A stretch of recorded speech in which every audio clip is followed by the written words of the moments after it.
Hey, good evening, ladies and gentlemen, and hockey enthusiasts everywhere. Welcome to another exciting episode of In the Crease. This is the only show in the Burgh that is brought to you by hosts who are not spawned from the Pens PR office, nor are we kowtowing to the Bettman Initiative. I'm Fiore, and always at my side is Bob Nelson. Tonight, we begin with a reminder that our hockey tidbits and info are not just limited to this show. In the Crease has an official Facebook page, and you can check it out. I can't really think of a better way to start a dialogue with Bob and I than to go onto the Facebook page. And in fact, the nice thing about going on the page is every time you go on there and you log on a comment or start a dialogue with us, we write your name down and we throw it into a big goalie helmet here, and we give away free stuff. And we do that now because the show has a sponsor. Bob? Take it away. Play It Again Sports has came on board and helped us sponsor here. We're going to be giving away to the next Facebook entry, Play It Again puck, Play It Again water bottle, this Reebok hat, and a Bauer t-shirt. So get your entries in. Many comments, the greater. I'm going to start getting a little bit more involved in the Facebook, getting my kids or you to help me answer some of those tidbit questions on there. So send me a bunch of questions. I'd like to hear from you guys. Yeah. Brace yourself. Be sitting down with a strong cup of coffee when Bob answers your questions. You're probably a little Irish coffee. It's coming up to probably going to need it. Yeah, that's for sure. Anyway, we want to thank Play It Again Sports and the only Play It Again in Greensburg, Pennsylvania. That's right. For all your sports needs, not just hockey. That's right. And we'll do another drawing on the next show, which is coming up in a couple of weeks, and have ourselves our second winner. Let's get on to talking about hockey and things that are happening here. And first, let's talk about the fiasco that I call the trade deadline this year. The coveted trade deadline came and went, and in my opinion, it was barely with a whimper. There were no big blockbuster deals. There were no trades that I saw that would turn a contender into a possible champion. I don't know if this is because of the salary cap or what. Bob, the only thing that I think might have come out of the trade, I know that the Bruins picked up a few veterans that I think they were going to use for this year as a push and then probably dump again. But other than that, I didn't see anything that came great out of the trade deadline, and I think there were some teams that should have made a move. Well, here's my opinion on the trade deadline. A guy named Nash controlled everything, and Webb of Nashville, the big defenseman. Here's what I feel. I think Nash is going to be gone from Columbus. There just wasn't a team willing to give up enough to get him. I think the Rangers were involved in it. I know Philadelphia was trying to get involved in it. The Kings were involved in it. I just thought that the Columbus Blue Jackets general manager handled it wrong. He announced that he put himself behind the eight ball, because when you know you want someone out of town and when he wants to be out of town, and that's what they leaked out, right, it's really hard to get value for a guy that doesn't want to play in Columbus. I think the GM lost his job over this move, and I think Craig Patrick's going to probably axe him because Craig's running the hockey operation down in Columbus.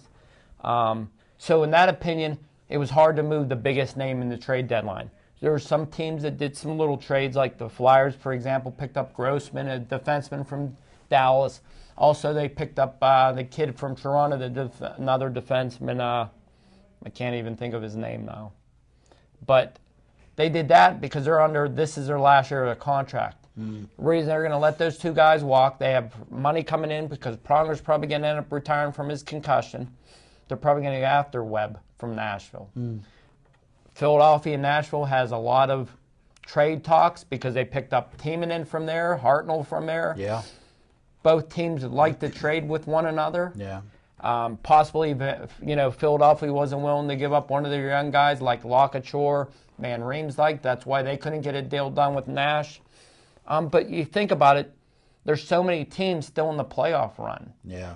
It's hard to give up prospects when you're still Yeah, I think at this point there's only maybe 3 or 4 teams that are officially out. The Islanders, and Florida, they have so much young talent, and they're winning with that young talent. Why would you give up a young talent to get a retread veteran for 6 weeks of the season plus the playoff? So I think a lot of the teams are going to wait till the offseason to make some moves, and I think that's real important when it comes to the trade deadline, plus the salary cap. Yeah, I think the cap had a lot. Well, you mentioned the Flyers, and I wanted to point something out here, but going into the trade deadline, the Flyers really looked like they needed help, especially in net. Brizgalov was just not performing the way he should have been, the way I think the Philadelphia team expected him to perform. He was really playing subpar, and the Flyers, despite a whole lot of talent in front, just weren't getting it done. And it looked like it was going to be the same old with the Flyers, storm into the playoffs, and then because of weak net minding, they were going to falter and be eliminated by the second round. Ever since the deadline came and went, Brizgalov has stood on his head and spit wooden nickels. To an extent. Do you think it's because, well, he was just named one of the stars of the week. Yeah, #1 star of the week. Yeah, so do you think that there was some uncertainty on his point as to whether or not he was staying, and now that the deadline has come and gone, that he's going to that he felt more comfortable and he's settled down, or do you think there was something else going on? There's a lot of other things that happened besides him. The first and foremost thing is everyone in the league knew and including himself, knew they can't move him. Too much payroll. First and foremost, no team's going to take a guy that's struggling and making that much money that has, a Stanley Cup ring as a backup goalie. Yeah. That's first and foremost. Yeah. Number two, the two guys that the Flyers got at the trade deadline, before the trade deadline, Grossman and I can't think of the guy's name now. He wears 13 on the Flyers, though. They're both big-time shot blockers. So Brizgalov, instead of seeing 30 shots a night, adding those two strong veteran defensemen, he might only see 25 shots now because those guys are blocking 5 shots that he'd normally be facing. Plus the up-and-coming Gustafsson and Marshall that they have in the organization, they've been calling up and down because Timonen got hurt, Nazarov got hurt. Yeah. So they've been flip-flopping a lot of these young defensemen. Now they have more speed back there. Flyers have always been known to be that big, strong, physical defensive pairing. Now they got some younger guys in the lineup that has some legs that can move the puck. So Brizgalov's seen a little bit less shots. Plus, it doesn't hurt when you're playing the Panthers, who doesn't put a lot of shots on net. Not a high-powered offense. Some of the teams they played also in that stretch weren't high-powered offensive team. Plus, the Flyers are a high-powered offense team. I think they're still leading the league in goals scored, goals for, obviously. So taking that on, projection and seeing what the lines are doing and how much Giroux and Hartnell and all these guys are putting the puck in the net. Well, obviously, if you got control of the puck, guess what? Yeah. The Flyers are keeping the puck out of their own zone then. Yeah. Well, they're having some meetings. Let's switch gears here from the trade deadline. they're having some meetings already, and one item that's gaining a lot of momentum with some of the GMs is something called hybrid icing. So we want to bring that up here. Now, in order to have a rule change, we should point this out that you need at least 20 managers to vote in favor of the change in order for that rule change to be brought to the competition committee. If it is then passed by the competition committee, the rule change proposal goes before the Board of Governors at their next meeting. Now, let me explain a little bit to you what hybrid icing is for those of you that may not be up on the whole thing. Currently, there exist 2 forms of icing. One in the NHL right now is when the puck goes down the ice, both teams rush for it and beat the heck out of one another. Yeah, and a lot of people are claiming that it's resulting in a lot of concussions and hits because you got 2 guys going full speed into the boards for a puck. The other one is the way they use it in international hockey, which is called like an automatic icing. As soon as the puck goes across the opposite crease line, icing is waved, and then it doesn't matter at all, who gets down there first because it's icing. Wimp icing. Yeah.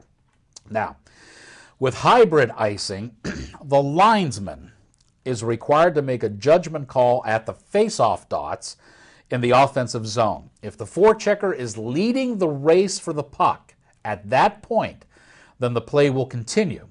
If, however, the defenseman is leading the race for that puck, or the 2 players are tied, then the linesman can call icing. Okay, goal, let me finish this. The point or the goal is to keep the race for the puck in play, but cut down on the number of possible concussion-causing incidents. This is kind of like a midway point between what we have now in the NHL and the international play. Now, there are several groups that have put together, they want this hybrid, and they're going into the meetings in a group. That group includes the Florida Panthers' Dale Talon, Chicago's Stan Bowman, Minnesota's Chuck Fletcher, Montreal's Pierre Gauthier, Vancouver's Mike Gillis, the Islanders' Garth Snow, favorite of yours, is in on this, and also Jimmy Rutherford is in on this as well. A lot of the managers have come out with quotes saying that they're happy. There's 7 of them now that are voting as a block and saying yay, and they're trying to convince the other 13 to jump on board and hopefully bring this in for next year. Personally, they've been trying it. They have been trying it. They've been trying it in the research and development and orientation camps, and they've been trying it in some of the North American leagues, and they like the results that they've gotten from the tests there. Here's the thing that I don't like about this. Go ahead. Officials, linemen, they can't even call a penalty, let alone how are they going to make a decision on who's equal? What are they going to do? They can't even call offsides half the time. Right. So you're telling me these players are going to be more in jeopardy because you're going to know at the last minute because they're going to have to wait till the last minute to decide this. Players are going to get hurt pulling up or going hard, and you can't stop and start. You can't turn off that car and expect it to go 50 miles an hour in 1 second again. So listen, you got to take it out of the officials' hands altogether. You either call it one way or call it the other way or just let it go the same because these officials can't even handle what's on their plate now, let alone handle this. Bob, I tell you what, this is a rare day. It's probably why it's March and it's 70 degrees outside because, for once, I agree with you. The more power, I mean, we have talked about this on this show. We've talked about how the referees are taking control of the games and manipulating the games for certain outcomes, especially on the national telecasts. This just gives them another weapon, and although there's a concentrated push for the hybrid icing, I think if you see it go through, it's because they definitely do want to control the outcome of the game. For example, if we're both skating on the ice, okay, and my arm's extended here, but our hips are at the same, what are they going to call? Are you going to call my stick or are you going to call our hips? Because if you call our hips, we're equal. You call my stick, I got a full stick length over you. So what are you going to call? You can't let them make a judgment. They can't, like I said, it's just and half the time they're trailing the play anyway. Yeah, they're out of position. Yeah. Well, one of the other things that's coming up is Brendan Shanahan. Should Brendan Shanahan stay or should he go? Now, Brendan Shanahan is Mr. Inconsistent. Department of Player Safety, I guess, is what he's director of. And this was his first official year. Yes. This is his first official year. And apparently he's been on a PR campaign going around just touting his own horn and saying, what they've accomplished and showing people stats so that they give him a vote of confidence. Your opinion on Brendan Shanahan? I don't know if I'm allowed to say this on TV, but I think he's as useful as a condom with a hole in it. I personally think he started off strong. Yeah. And as the more the upper echelon GMs and owners and your buddy Gary Bettman got involved in this, I think they turned him into Colin Campbell. I think they neutered him. I really do. He started out to be very consistent, very level-headed, explaining everything properly. The more you hear about it, there's more of these issues, headshots that they're supposed to take out of the game, whether it's a legitimate hit or not. They're supposed to eliminate it from the game. These guys aren't even getting a slap on the wrist. I mean, okay, I'm not a Penguin fan, but that guy that hit Letang in the head, he lunged for him. He should have been suspended. He should have been fined. And you're talking to a guy that, hey, I enjoyed watching Letang's head hit off the ice because I'm not a Penguin fan. But in the same thing, if you're going to preach safety, then if it's good enough for your best player, it should be good enough for your least best player, which is a fourth liner should have the same preferential treatment as your first liner. Yeah. So you think he should go? You think they should vote against him? Absolutely. And replace him with whom? I think it should be a board. Oh. I think it should be a board of 3 people to making that decision. And who would determine the 3 people? Obviously the owners. Are you talking players, owners? What I think it should be. I think the Players Association Bring should back give Andy one. Van Helmont I think the Players Association should give one person. Okay. I think the referees should give one person. Okay. And I think the ownership should come forth with a person. That's an interesting. Okay, then you got the player's opinion, the ref's opinion, and the owner's opinion. Yeah. A vote of 2 to 3, because you're never going to have two people. You can't have two, and you can't have one, because one gets you in the Shanahan, Colin Campbell situation. Sure. Can't have two, because if you have one opinion, I have the other opinion. What are we going to do, flip a coin? Yeah. Okay, so you have 3 people. A referee's opinion, a player's opinion, and either a GM's opinion, an owner's opinion, whatever. And every year you have to vote for 3 different people. You can only hold this office one time. I got you. Nice. In 3 or 4 years. You Yeah, know, do it a 1-year term. That makes sense. And you can't now, there could be a point where you have a player, say like, for example, I think the best guy to be a Terrence is maybe a guy who won the Lady Byng, maybe a former Lady Byng winner, because you know he wants the game to be clean here. He wouldn't have been a Lady Byng winner, like say Bob Gainey, for example, on the management term. Right. He'd be a perfect person to do that. Right. And then as an official, maybe a retired official like Ben Helleman or Hood or something like that. Okay, and then the third guy you'd have is a player who just got out of the game. Maybe like a Matthew Barnaby type guy. Yeah. Or someone who is very knowledgeable, but not a Jeremy Roenick moron. Someone who maybe was a rough physical player that sees it from that sunglasses, from that point of view. Maybe a guy who was a fighter, like maybe a Bob Probert or something, who could give you that perspective. Yeah. And then have each one of these people sell their case to each other. Sitting in a room, have a cup of coffee, a couple donuts, couple Tim Hortons. We could get Koharski for that. It was and then say, okay, this Long Letang, I feel was a player, he didn't lunge at him, he hit him with a good shoulder. I think that's a good play. And then the official goes, well, I felt he left his foot kind of like a charge. Yeah. I would give him the penalty. And if you don't get 2 out of the 3 to agree, then it goes away. Yes. Yeah, I like that idea. It's not bad. I got to tell you, though, I think that 1 year in a position like this, especially with all the play that it's been getting, I'm for giving Shanny another year to go.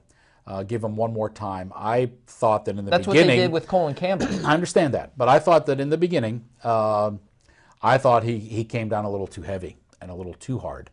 And I think that the more you leave in the player's hands, I think the better off the game will be. I agree. And I think toward the end, Shanny started doing that, and I would say let's give him 1 more year. I wouldn't extend his contract more than a year. But he was too inconsistent. He was. He went from one extreme to another instead of being in the middle. Like when you come down, if you're very harsh as a school teacher and you come down a little bit, you become a hero because now you're leveled off. Yeah. He went from here to here, and he left out that in between, that gray area in the middle. Yeah. Well, that's why I say maybe give him 1 more year, let him see if he could mellow out with the position. But we'll see. We'll see what happens. There was a plethora of coaches, Russian roulette being played, where they were moved and they were shifted around, and everybody talked about Dale Hunter with Caps, and I was the one that said that I thought the best was going to be Kurt Muller taking over the Canes.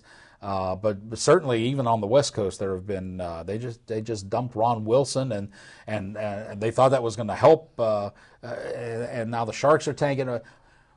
Out of all of that changing and all those coaches and that, what do you see coming out of that?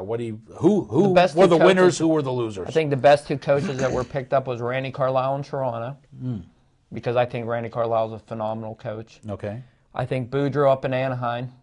2 strong picks right there. He's kind of convinced that he can get them in the playoffs. They're playing like they were going to get into the playoffs. They lost the big one to Colorado last night, so But they can't seem to get that extra push. He's won everywhere he's coached. Yeah, but they were like, every level now, he's 10 coached. points, 8 points out. But how much were they before he took over the team? That's true, but is there enough time for them to make up? I think there is, because looking at their schedule. I think because that side of the conference is very soft. Really? I think travel really wears on those teams. When you're playing Edmonton and Calgary and Vancouver, those teams travel the furthest. Yeah. LA, Anaheim, those teams, they're going to collapse because you can't keep that pace up. And I mean, they travel more than any other team. I mean, they travel more than Philadelphia, Boston, Pittsburgh, Toronto, Montreal, Ottawa, true. Columbus, Detroit. So I think the travel is going to let Anaheim get back in it, because there's going to be some teams that are free-falling down there. Yeah. Then you look at some of the coaches that I thought like Hunter, he's starting to get it because I think he realized why Boudreaux lost his job, and it's because the owner sided with Ovechkin instead of signing with the coach. Yeah. Who everyone knows that when you trade a high-profile player, you can still win a Stanley Cup. Just ask Edmonton when they traded Gretzky away. They ended up winning a cup that next year. Yeah. Sometimes you got to give in to the coach and let the coach run the team and control the team. And sometimes you got to let your superstars leave because guess what? Ovechkin is not the same player he was, And a lot of people think that he's not the same player because once his trainer got busted for steroids, all of a sudden his goals are down, his points are down. He's starting to mope and grope, and he caused a lot of controversy in that locker room. And I don't care who took over the head coaching job. Unless it was Scotty Bowman, the Capitals aren't going to win with that same core of leadership they have in that locker room. Ovechkin shouldn't wear the C because he's not a leader. He's an individual player. So I think Hunter's days are numbered in Washington unless he can tame Ovechkin. Cunneyworth, he doesn't speak French. The Montreal fans and media hates his guts. They are really upset with him. So I think that put him. I think Randy Cunneyworth is a very good coach. But in Montreal, I wouldn't have took that job unless I could speak French. So I think his days are numbered in Montreal because they want a French-speaking coach. Yeah. I think the best coach the Canadians could have hired would have been rehiring Chris Therien. Oh, interesting. I think Therien would fit their mold again. Yeah. And he was in their organization. He coached them for a couple years. I think he's a very good coach. I think he's the reason why Pittsburgh won that cup, first cup again. Oh, you mean Michael Therien? Yeah. Yeah. With Chris Therien, the defenseman. Yeah. But I think you were going back to Chris Terreri, weren't you? See, goaltenders all think alike. We're going back to Chris. Then you take Mueller. I think Mueller doesn't have enough talent in Carolina. I think he's a good coach. I just don't think he has enough talent there. Now, the other thing that really ticked you off was, I guess, the Hockey News came out with their annual rating of the top 50 players, and boy, it just made you ballistic. Oh, I can't believe this listing. Who was on crack doing this listing? I mean, first of all, okay, Crosby number one. What's he played? 8 games? Yeah, something like that. He should be he should be not on this thing. I mean, I feel bad for Pittsburgh fans because Fleury's 40th. He's behind Tuukka Rask, who's a backup goalie at 37. Letang hasn't played much this season. I think he was ranked 38th, 39th, somewhere in there. I mean, the top 5 guys in the league, they said Crosby 1. I'd have to disagree with that. Yeah. I think Datsuk should be 1 because he's played. Okay. I would have to go Malkin 2. Malkin's, I think, in the top 20. Okay? Drew, I would have to agree. I think he's right at 3. Stamkos right at 4 because Stamkos isn't an offense and defensive guy. He's only an offensive guy. Jonathan Toews, I think he's a little high at 5. Actually, they have Malkin down at 6th here. He hasn't been playing a lot recently either. Yeah. He's been out. I think Lindstrom should be higher than that. I think Lindstrom should be in the top 5. I think Lindstrom should be 5. Like I said, I think Malkin got shortchanged. Ovechkin at 8. Both brothers, the Sundin brothers, 9 and 11. I think that's legitimate. Weber, 12. Okay. Chara, 10. I think Chara's really stepped down. Then you go to, I think it's 13 and 14 to go goaltending, and you go Lundqvist at 13. What the hell why ain't a goalie in the top 5? Yeah, and then Thomas is 14. Yep. Then you got St. Louis, Kessel, then Pacarine comes back at 17. I mean, I love Yager because he's wearing my black and orange, but he's 18. Yeah. And then you go all the way back, like I said, to go to Tuukka Rask at 37, Fleury at 40. Then you're talking goalies. You got to go back to 46 for Kiprusoff, and then you go 47 to Miller. Yeah. What, did someone bang their head when they did this like Miller? Miller shouldn't even be a top 50 goalie. I can think of, how about Brian Elliott for St. Louis? Yeah, or the other kid, Enroth. They're both doing well. I mean, what the heck? So whoever did this from the Hockey News should lose their job because it's a joke. Well, I'm with you on that one. And while we're talking about goalies, let's wrap up tonight's show with something the Bruins went and did. They went and picked up Marty Turco. And we were talking before the show, and I think it's something we should let up. I've always been a fan of Marty Turco. Me too. I like the way he plays. He's one of the best puck handlers. He's like one of the funniest guys in front of the mic. He is indeed. They put him on TV for a while. Whoever was dressing him made him look like a clown. He finally said, forget this. He went over and played over in Australia for a while. and now he's back with the Bruins. There are some stipulations about him playing. I like him because he always reminds me of Mike when he plays. They had similar styles as far as handling the puck and stuff is concerned. But he is back with the Bruins. A lot of stipulations. They can't use him during the playoffs. You seem to think that he's paved the door for next year, and maybe Tim Thomas is gone. Well, Yeah. Where'd you come up with that? Two things. I'll go with your favorite segue, because he didn't go to the White House. No, I feel that it's Tuukka Rask's time. Yeah. I really do. And I think, you got a young goalie, going to push Thomas aside. Thomas does make a lot of money. Yeah. I still think Thomas got 1 or 2 more years left in the tank, but I think this signing for Marty Turco was for next year, because I think they're going to get him comfortable being the number 2 guy, because he is getting older. Yeah. He can mentor Tuukka Rask. He's a good veteran to have in there. He could play 20 games for you if you need him. He could play 30 if you need him. He probably could play 40 if you needed him, really. But I think they're going to get rid of Thomas. I really do. I think they're either going to maybe trade him to Columbus Oh, man, that would be an and get insult. Nash. Oh, wow. That would be. Wow. You never know, though. Yeah. But Boston could afford to give up a number 1 pick if they have a good, secure backup goalie in the wing to take Tuukka Rask's spot to push Turco, Tuukka to 1. Well, Rask is hurt, and that's why he's out. He's out for another 6 weeks. And if everything goes well, I think that'll take him into the second round of the playoffs. So that's why they wanted somebody to back up. They have a young kid down in their division, in their AHL affiliate. He's hurt. So they couldn't even call up him, and that's why they got Marty Turco. I personally am happy to see Turco win. He came in a losing effort against the Pens the other day, and it was just fun watching him shoot the puck down the ice. Yeah. And you could tell the Bruins weren't used to that. They had no idea what to do, and if they get used to it, and that's why I think they signed him this year, to see if they can handle that. And I think it'll take a lot of pressure off of their older defensive tandem of Sonnenberg, Fair, and Chara. Yeah. Well, that's going to wrap up this exciting edition of In the Crease. You'll always hear things here that you're not going to hear anywhere else. Why? Because we're not afraid to say them, right? So on behalf of the cast and crew and on behalf of Bob, I'm Fiore, and remember, until next time, if you are in the game, then you're in the crease. Night, everybody.